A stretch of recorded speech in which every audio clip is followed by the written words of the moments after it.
Good day to you all. ஆங்கிலம் என்பது ஒரு மொழி. English is a language. ஒரு தொடர்பாடல் ஊடகம். ஒரு மொழியை நாம் பேச வேண்டுமாயின் நாம் எவ்வாறு நம்மை தயார்படுத்த வேண்டும்? இது நம்மில் பலருடைய மனத்தில் எழுகின்ற ஒரு இன்றியமையாத வினா. இதற்கான விடையை குழந்தைகளுக்கும் அடிப்படை நிலை பயிலுனர்களுக்கும் இலகுவில் விளங்கும் வகையில் 10 நாட்கள் ஆரம்ப நிலை ஆயத்த வகுப்பு, அதாவது 10 days beginners preparatory class தயாரித்துள்ளேன்.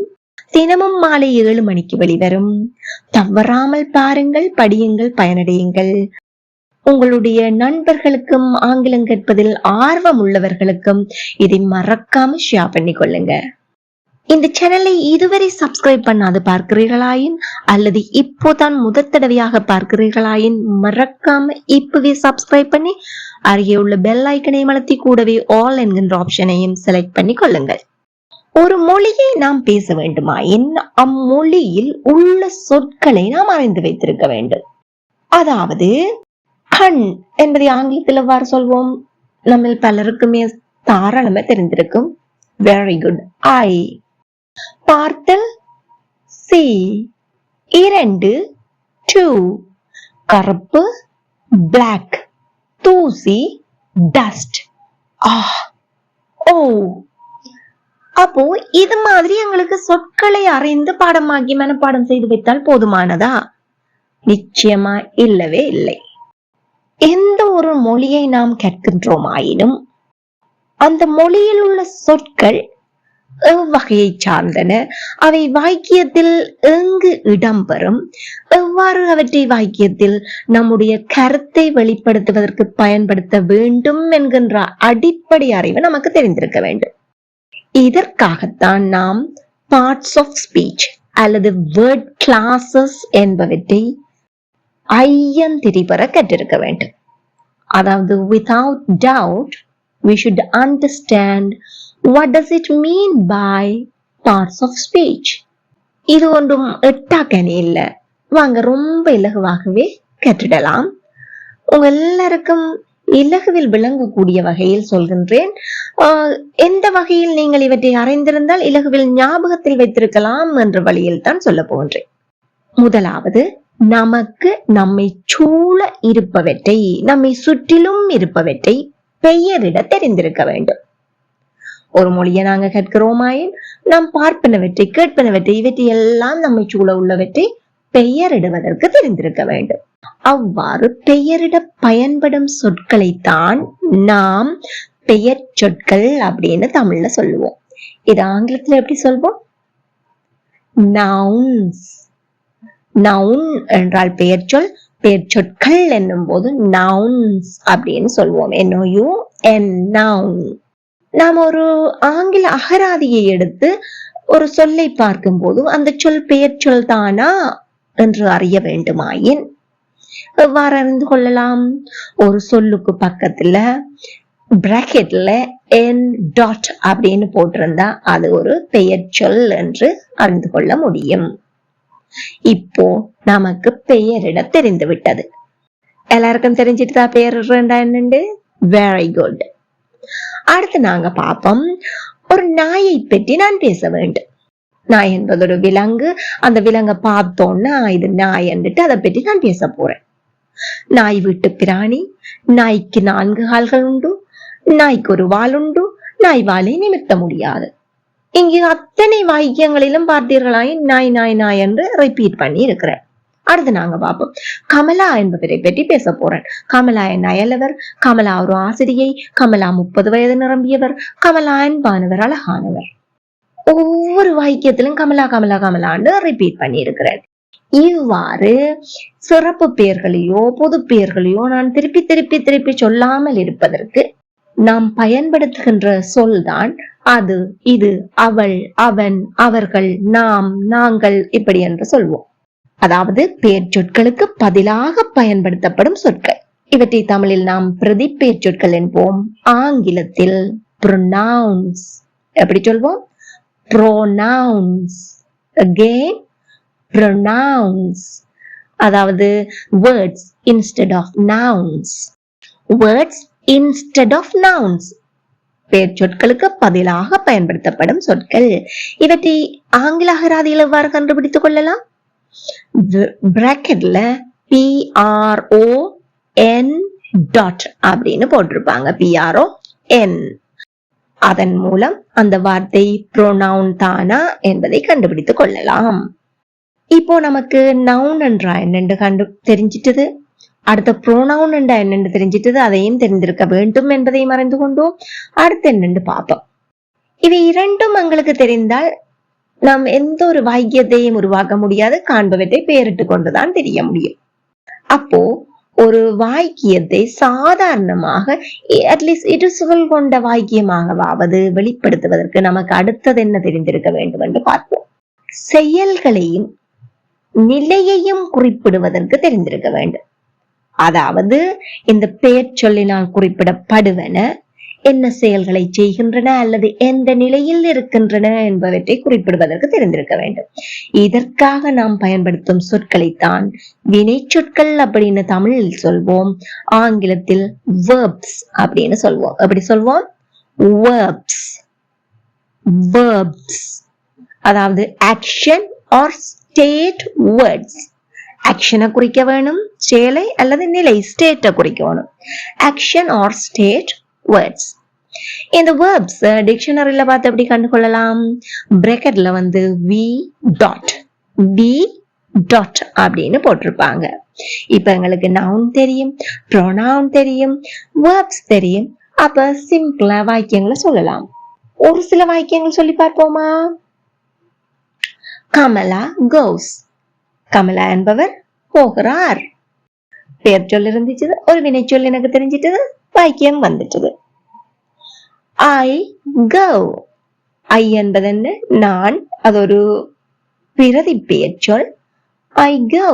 நான் போகிறேன். வாக்கியம் வருது இல்லையா? இதுல மட்டும் பேசிக்கொண்டே தெரிஞ்சா போதுமானதா? இல்ல. வாங்க பாப்போம். எனக்கு ஒரு பேனா வேணும். நிறைய பேனாக்கள் எனக்கு முன்னால இருக்குது. எனக்கு குறிப்பிட்ட ஒரு பேனா வேணும் என்று குறிப்பிட்டு கேட்க பேனா பற்றிய விவரணத்தை நான் சொல்ல வேண்டும். எனக்கு கை கட்டுற இடத்துல எல்லாம் கொஞ்சம் தள்ளி இருக்கு, இன்னொரு ஆள்கிட்ட சொல்லித்தான் அதை எடுப்பிக்கணும். பேனா என்னும் பெயர் சொல்லை விவரிக்கணும். அவ்வகை விவரண சொற்களை தான் நாம் பெயருரி சொற்கள் அப்படின்னு சொல்றோம். அதாவது பெயர் சொல்ல விவரிக்க போகிறோம், அதற்கு பயன்படுத்துகின்ற சொற்களை நாம் பெயருரி சொற்கள் என்போம். இதை ஆங்கிலத்தில் நாம் adjectives அப்படின்னு சொல்வோம். எப்படி சொல்வோம்? adjectives. எல்லாரும் வாய் விட்டு சொல்லுங்க.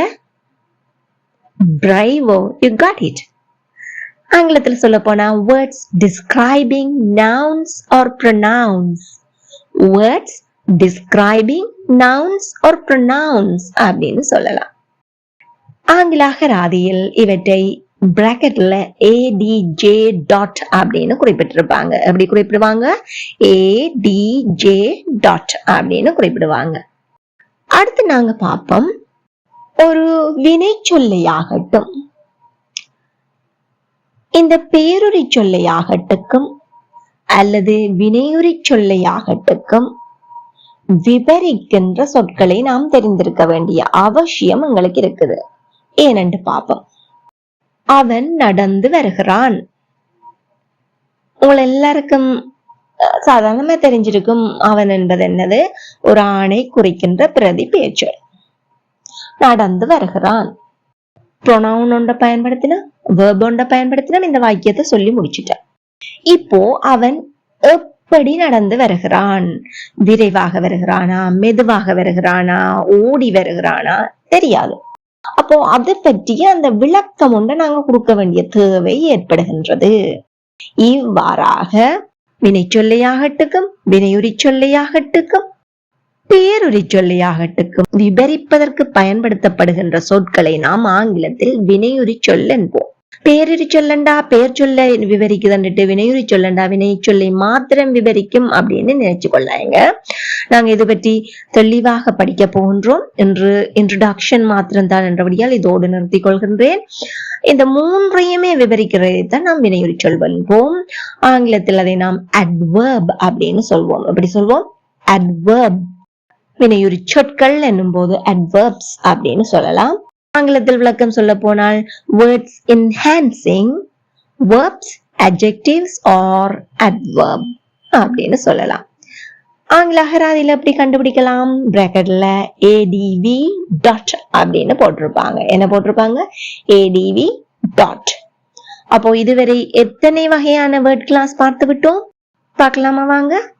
noun, naming words, pronouns, words instead of noun, verbs, action or state words, adjectives, words describing nouns, adverbs, words enhancing verbs, adjectives or adverbs எல்லாம் பார்த்துட்டேன்.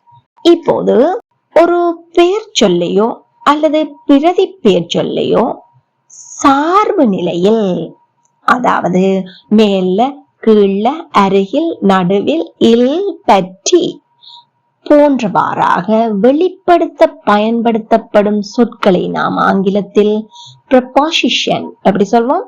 preposition, அதாவது முன்னிடை சொற்கள் அப்படின்னு தமிழில் சொல்லுவோம். உங்க எல்லாருக்குமே தெரியும் ப்ரீ என்பது முன் என்பதை குறிக்கும். அதனாலதான் நாங்கள் முன் பள்ளி என்பதை ப்ரீ ஸ்கூல் அப்படின்னு சொல்வோம். அப்போ ப்ரீ என்ன? முன் என்பதை குறிக்குது. அப்ப இதை நாங்க ப்ரீபொசிஷன் அப்படின்னு வாசிக்க மாட்டோம். எப்படி வாசிப்போம்? Very good. preposition. preposition, words describing positions of a noun or a pronoun. noun அல்லது pronoun என்ற position எடுத்து சொல்லு. position என்றா நம்ம எல்லாருக்குமே தெரிஞ்சதுதான் என்ன? நிலை. நிலையை எடுத்து சொல்லக்கூடிய சொற்களாக காணப்படும். அப்போ இதை ஆங்கில டிக்ஷனரியில கண்டுகொள்ளலாம். prep dot அப்படின்னு போட்டிருப்பாங்க பிராக்கெட்ல. எப்படி போடுவாங்க? Very good. prep dot. இவ்வளோ நேரமும் நாம் பார்த்தவற்றை வைத்து விவரணமான குறு வாக்கியங்களை அமைக்க முடியும். இவ்வளவு நேரம் நாங்க பார்த்ததை வச்சு விவரணமான வாக்கியங்களை அமைக்க முடியும். ஆனால் அவை குறு வாக்கியங்களாகத்தான் இருக்க முடியும். நீண்ட வாக்கியங்களை நாம் அமைப்பதற்கு, அதாவது உதாரணத்துக்கு பார்ப்போமானால், அம்மா சோறு சமைத்தார் ஆனால் கறி வைக்கவில்லை. நாம் கடைக்கு போகலாம் அல்லது கோயிலுக்கு போகலாம். 2 ஆப்ஷன்ஸ். நான் சோறும் கறியும் சாப்பிட்டேன் ஆனால் அல்லது என்றவாறு இணைப்பு சொற்களை பயன்படுத்தியுள்ளோம். அப்போ இந்த இணைப்பு சொற்கள் நமக்கு தெரிந்திருக்க வேண்டிய அவசியம் இருக்குது. அதை நாம் ஆங்கிலத்தில் conjunctions அப்படின்னு சொல்வோம். எப்படி சொல்வோம்? conjunctions, அதாவது joining words. conjunctions அப்படின்னா என்ன? joining words. இது நீங்க டிக்ஷனரியில conj dot அப்படின்னு காணலாம். எப்படி பார்க்க முடியும்? conj dot அப்படின்னு. இப்ப உங்களுக்கு ஒரு நீண்ட வாக்கியத்தை, அதாவது லாங் சென்டென்ஸ் ஆங்கிலத்துல மேக் பண்றதுக்கு என்னென்ன சொற்கள், வகையான சொற்கள் தெரிந்திருக்க வேண்டும் அப்படின்னு பார்த்துட்டோம். இது மாத்திரம் நாம் ஒரு மொழியை அழகா பேசுவதற்கு போதுமானதா என்றால் நிச்சயமாக இல்லை. நம்மளுக்கு திடீரென ஒரு பயம் வருகிறது, கவலை வருகிறது, சந்தோஷம் வருகிறது, பூரிப்படைகின்றோம். அந்த வேளையில் எல்லாம் நம்முடைய திடீர் உணர்வுகளை குறுகிய ஒலி அல்லது குறு வார்த்தை மூலம் வெளிப்படுத்துவதற்கு நமக்கு தெரிந்திருக்க வேண்டிய அவசியம் உண்டு. அவ்வாறு வெளிப்படுத்துவதற்கு நாம் விழிச்சொற்களை அறிந்திருப்பது அவசியமானது. இந்த விழிச்சொற்களை தான் ஆங்கிலத்தில் நாம் interjections அப்படின்னு சொல்வோம். எப்படி சொல்வோம்? interjections, அதாவது exclamatory words or emotional words. exclamatory words or emotional words. இவற்றை ஆங்கில அகராதியில் எவ்வாறு கண்டுகொள்ளலாம்? interj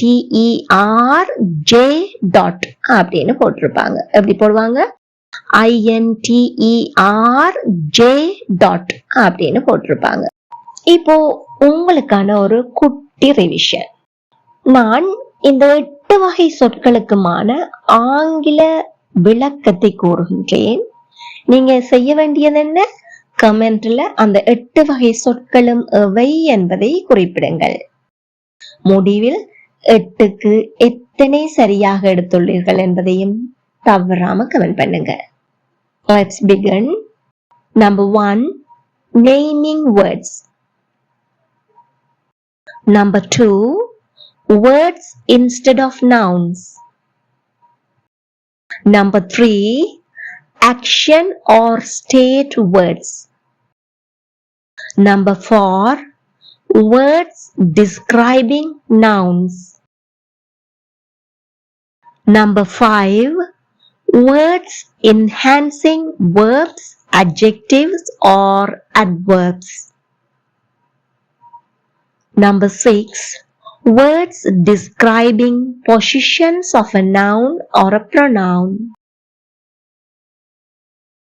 Number 7, joining words. Number 8, exclamatory words. Very good. I hope you all did it well. இது தொடர்பாக உங்களுக்கு ஏதாவது சந்தேகங்கள் இருப்பின் மறக்காம கமெண்ட் பண்ணுங்க. இது தொடர்பான உங்களுடைய கருத்துக்களையும் கமெண்ட் பண்ண மறக்காதீங்க. இந்த வீடியோ உங்களுக்கு பயனுள்ளதாக இருந்தா மறக்காம லைக் பண்ணி மற்றவர்களுக்கும் ஷேர் பண்ணிக்கொள்ளுங்க. முடிந்தவரை ஷேர் பண்ணிக்கொள்ளுங்க. இதே போல் மேலும் பல பயனுள்ள வீடியோக்களை பார்வையிட இந்த சேனலை இப்போவே subscribe பண்ணிக்கொள்ளுங்கள். Thank you for watching. Let me meet you with day 2 video at 7 o'clock tomorrow.